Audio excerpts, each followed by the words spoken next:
জিহাদ শুরু হয় 1979 থেকে নিয়ে 1991 পর্যন্ত।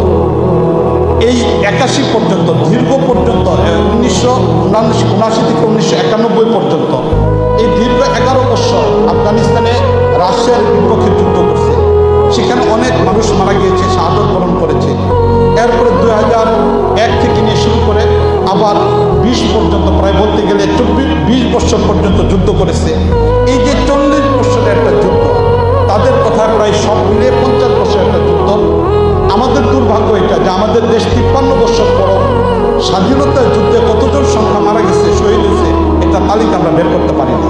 এই জন্য এক একজন এক একটা সংখ্যাকে উল্লেখ করে 9 মাসে 30 লক্ষ শহীদ মারা গেছে, এই শব্দটা অত্যন্ত কঠিন একটা ব্যাপার। অথচ আফগানিস্তানে সেই 40 বছর 50 বছর শহীদে মারা গেছে মাত্র 8.5 লক্ষ। 40 বছরে শাহাদত বরণ করছে